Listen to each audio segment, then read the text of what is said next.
broadcast section, and if we can come first to Faye at the Premier League, that'd be great.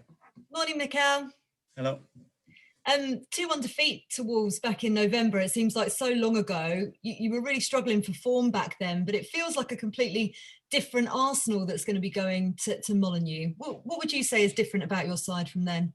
Well, definitely results are much better. We improved a lot in terms of getting many more points from our games. It was a tough game by then. We started the game a little bit slow. We conceded a goal, we scored a goal, and then we dominated the game, but we conceded another goal in one of the counter-attacks. So we're expecting a tough game. They are a side that have improved so much over the years, that have picked up some great results against the big teams. So it will be a nice test again for us.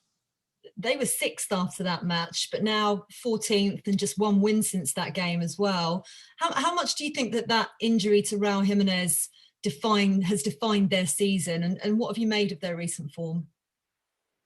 Well, I don't know. First of all, it would be good to ask everybody how he's feeling, because it was a big shock for all of us when the incident happened. I don't know. We're all getting affected by injuries, by coronavirus, by all the things going on. It's really difficult to play a starting 11 twice in a row. So I think it's the same for every team. Just finally, we did catch a glimpse of Martin Odegaard on the pitch at the weekend. Bernd Leno's been full of praise for him. Would he potentially be ready to start on Tuesday? And what's he going to bring to your side? Well, let's see today how everybody is. We have some other issues in the last few days as well. So today we'll have a better picture of who is available to play tomorrow, and we will put the players that are completely fit to start the game. Great. Thanks, Mikel. Good luck. Thank you. Emma, hi, Mikel. Hello. Hi, Mikel. Great to see you. I suppose just on from Faye's last question there, really, can you sort of expand any more on those issues? And do we expect to see Bukayo Saka and Kieran Tierney return?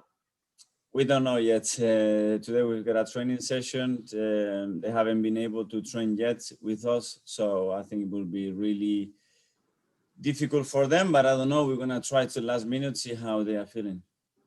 And obviously, you touched on Martin Odegaard there, but any other incomings today? It is deadline day, of course, and you mentioned the injuries to Kieran Tierney, I suppose. Are you looking at any other left-back options? Well, the last day of the transfer window is always unpredictable, so things can happen, and they might happen, they might not happen, so we are on it. Intriguing. Okay. And in terms of outgoings, you said the other day that you'd be looking at solutions for players. Have you decided who could leave on loan today?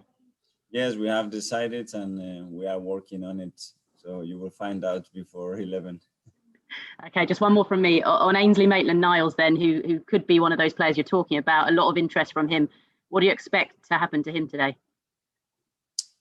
I don't know. I cannot speak about any individual players. We know and what we want to do, the conversation we've had, which are for various reasons, and let's see if we can get something done tonight. Thanks, Mikel. Thank you very much. George at the BBC.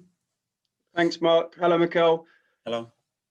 With Ainsley Maitland-Niles, I presume if he does leave, it will be a loan because you see him as part of your future plans, and maybe 6 months away, come back a different player next season? Again, I cannot talk, George. Sorry about any individual players and what the plans are for now or the future. Okay. Lacazette, how is he? Is he going to be available to play tomorrow? Can you just clear up what happened? Because was he in hospital after the match on Saturday? But we have to follow the protocols that you have to test him and you have to make an X-ray. He was completely fine after the game. He was fine yesterday. He has slept well, so I'm expecting him to be available. Okay, and Aubameyang, will he be back?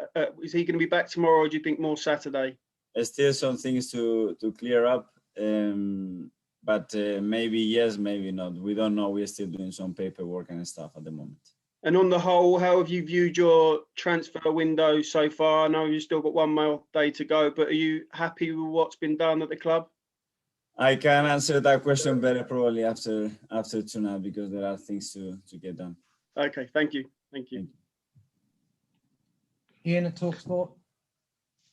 Hi, Mikel. How are you? I'm good, thanks. Do you like transfer deadline day? Sometimes I do, sometimes no. It's what it is. At least when you know what you want to do, you want to achieve, it's easier. Hopefully we don't have any bad surprises, and we can control what we want to do. You don't want to talk about individual players. So how about if I just group some players together and you can like give me some indication? So Ainsley Maitland-Niles might leave, Reece Nelson might leave, Joe Willock might leave on loan. I mean, I haven't mentioned just one player there, I mentioned three. Am I getting close to what might happen today at Arsenal? You mentioned a few players, so you have a better chance, Ian. The more you mention, the greater the challenge for you to get it right. Again, we are discussing things with some players and some clubs, and if we make anything before the deadline, is because we believe it's the right thing for the development. And you said right at the beginning of the transfer window you wanted to get players out, and you've managed that with the likes of Ozil, the likes of Kolasinac and Socrates. I wonder whether Mustafi might leave today as well. And you said you wanted to get players in. So in general, are you now happy that this going forward to the end of the season is pretty much your squad in inverted commas? Well, we have some priorities that we wanted to get done. We have managed to have some done. Some others we haven't yet. And let's see again, Ian. Let's wait how things develop today and what we are able to do and what not. Last one on your form recently has been exceptional in the Premier League. Since we last spoke, you and I, you won at Southampton, you drew with Manchester United. Have you started to reassess your aims now between now and in the second half of the season?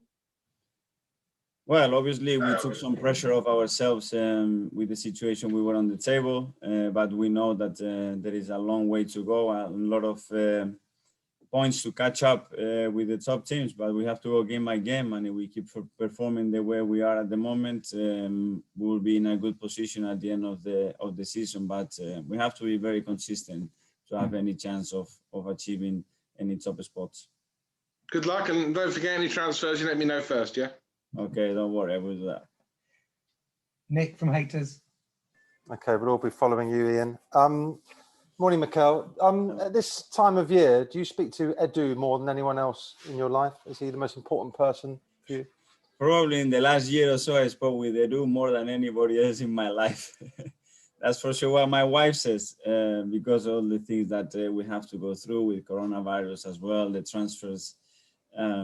Lucky enough, we have a great relationship. We've got some great understanding, and we support each other in a great way. So it's lucky that at least if you have to talk all the time with someone many times around the day, that that relationship is strong.